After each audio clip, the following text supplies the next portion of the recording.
Um nadador deseja atravessar um rio com 200 metros de largura. Sabe-se que o tempo total gasto na travessia foi de 1 minuto e 30 segundos.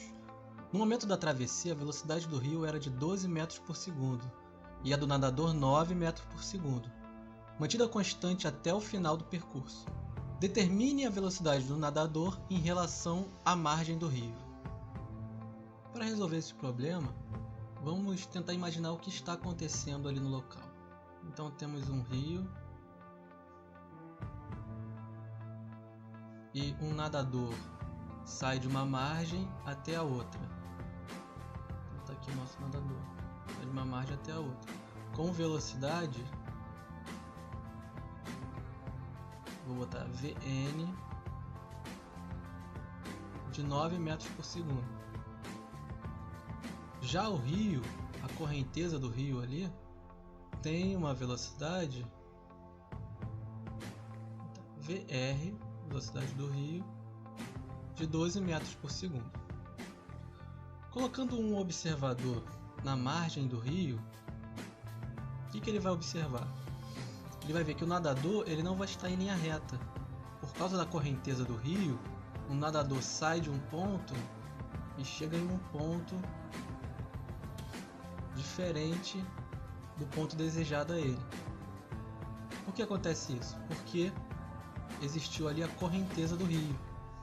Então o nadador, a velocidade real dele será a soma vetorial da velocidade dele com a velocidade do rio. Então essa aqui será a velocidade do nadador em relação à margem.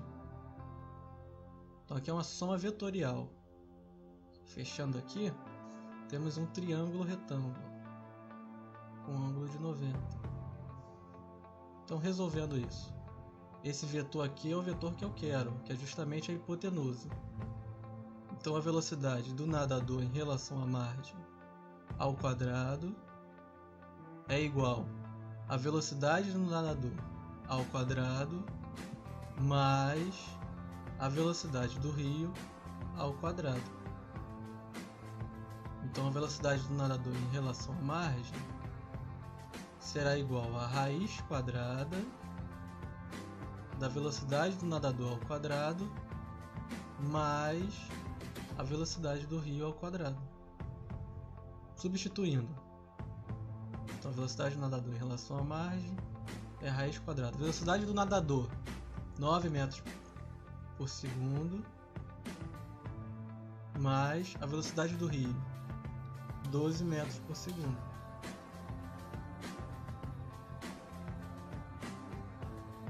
Resolvendo os valores, vai ficar raiz quadrada 9 ao quadrado é 81 mais 12 ao quadrado 144. 81 mais 144 vai dar 225. Raiz quadrada de 225 é igual a 15 metros por segundo. Opção C. Dois fios condutores 1 e 2 paralelos separados por 40 cm, constituídos do mesmo material, têm respectivamente comprimento L1 e sabe-se que L1 é igual a 4L2 e a área da seção transversal A1 e A2 é igual a 8A1. Calcule a relação de suas resistências R2 e R1. Bem, para resolver esse problema, temos que lembrar da segunda lei de Ohm. A primeira lei de Ohm é que a resistência ela é proporcional à diferença de potencial e inversamente proporcional à corrente. A segunda lei de Ohm diz que a resistência ela é proporcional ao comprimento do fio e inversamente proporcional à área da seção transversal. E aqui temos uma constante de proporcionalidade, ρ. Então essa aqui é a primeira lei de Ohm e essa aqui é a segunda lei de Ohm. Então, utilizando a segunda lei, temos que R1 é igual a ρ vezes L1 sobre A1. e R2 é igual a ρ vezes L2 sobre A2. Agora vamos deixar as resistências com o mesmo referencial. Então vamos manter R1 com L1 e A1 e vamos substituir os valores de L1 em R2. Então como vai ficar? R2 vai ser igual a ρ vezes L2. L2 é L1 sobre 4. Então vai ficar L1 sobre 4 vezes A2. A2 é 8 a 1. Vou colocar aqui, ó, 8 a 1. O exercício pede a relação de suas resistências R2 sobre R1. Então vou pegar R2 sobre R1.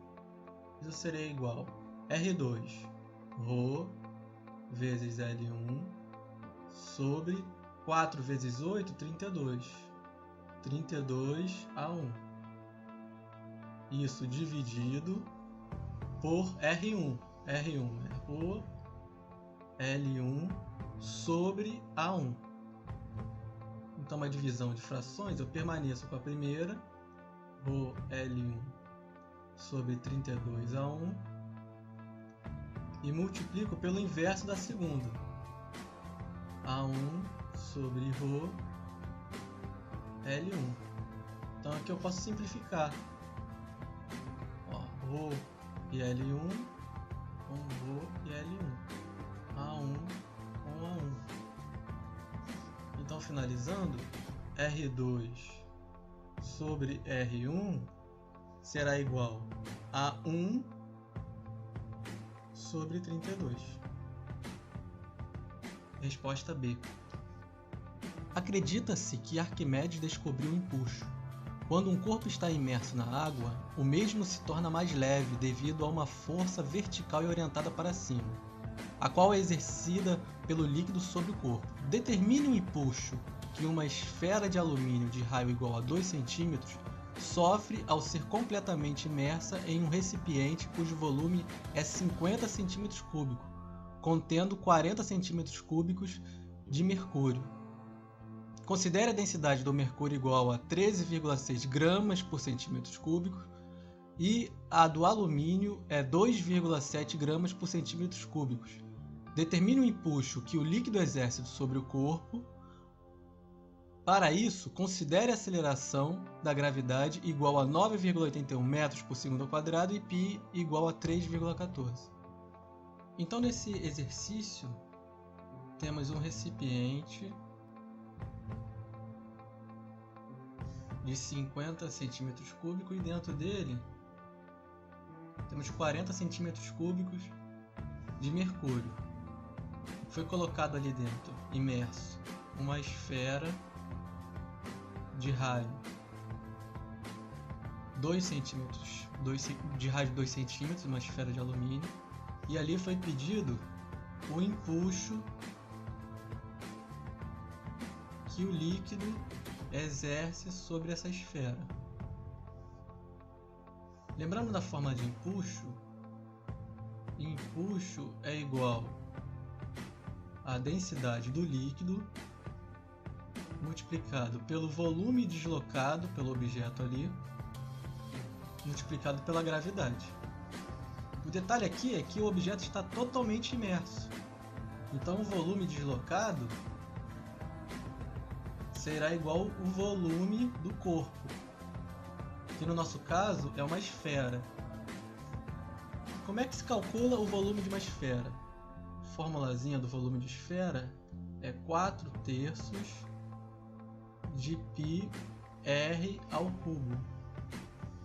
Então a nossa equação vai ficar: empuxo é igual à densidade do líquido vezes o volume deslocado, que é o volume da esfera, 4/3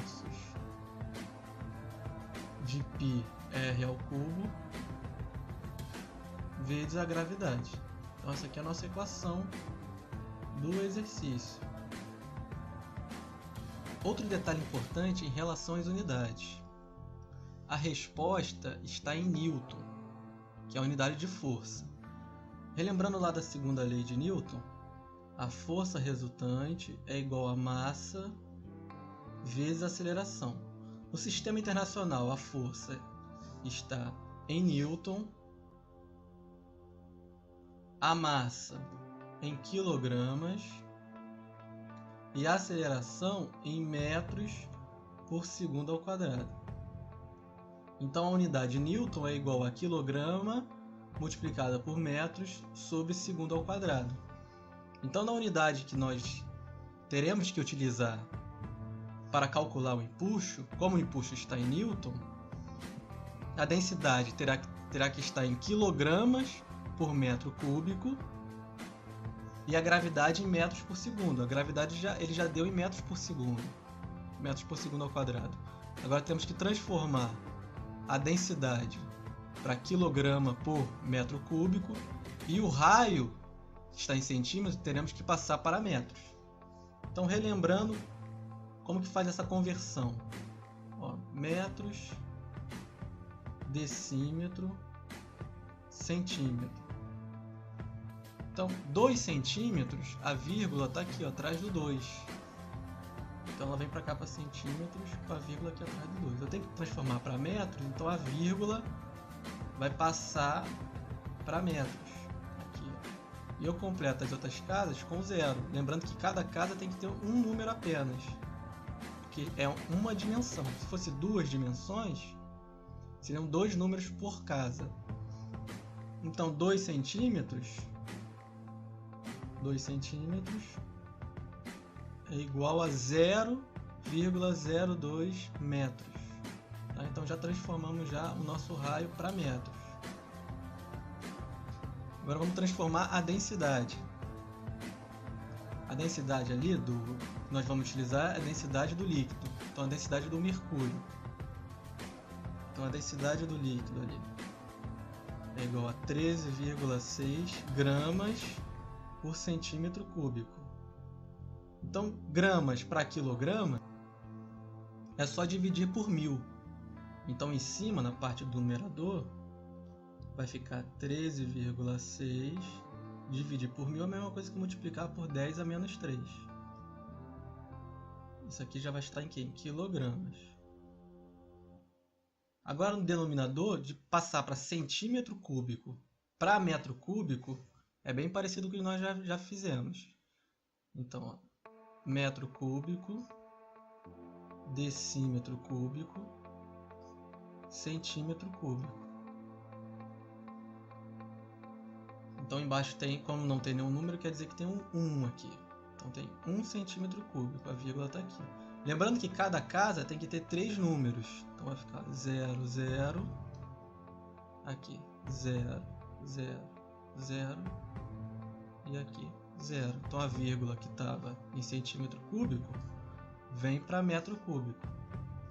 Então 1 centímetro cúbico é igual a 0,0000001 metro cúbico. Isso aqui é igual a 1 vezes 10, 1, 2, 3, 4, 5, 6, menos 6 metro cúbico. Substituindo, vai ficar aqui embaixo 10 menos 6 metro cúbico.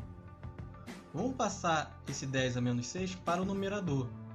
Quando eu tiro um número do denominador para o numerador e passo para o numerador, o número do expoente muda de sinal.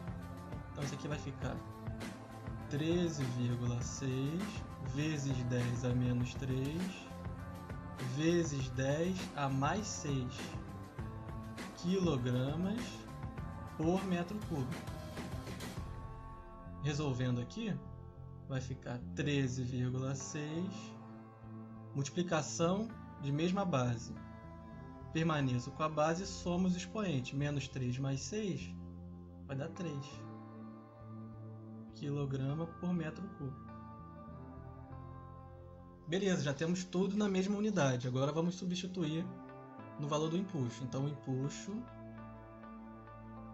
será igual à densidade do líquido, 13,6 vezes 10 à terceira, vezes 4 terços, multiplicado por π, 3,14, multiplicado pelo raio ao cubo.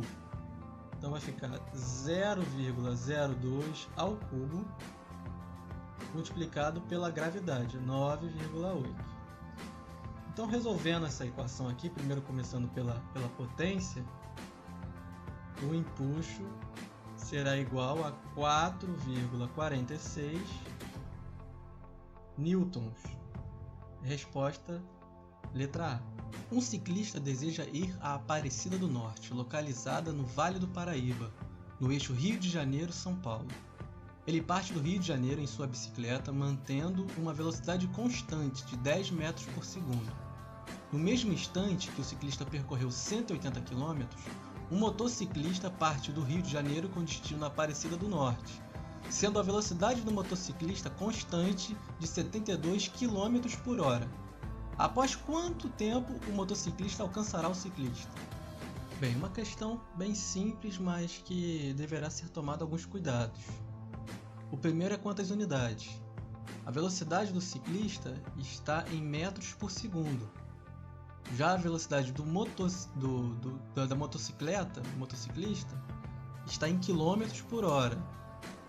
A distância já percorrida pelo ciclista está em quilômetros. E a resposta que ele pede, o tempo, está em horas.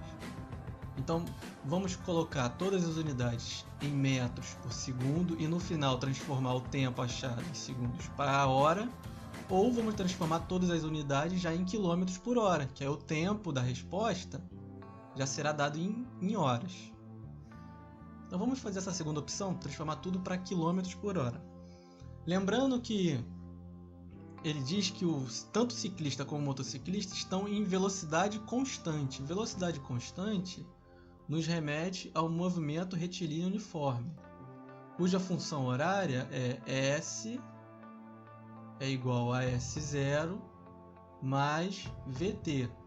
Lembrando que no MRU a aceleração é igual a zero. Não tem variação de velocidade. Então, para o ciclista, temos que S é igual a S0.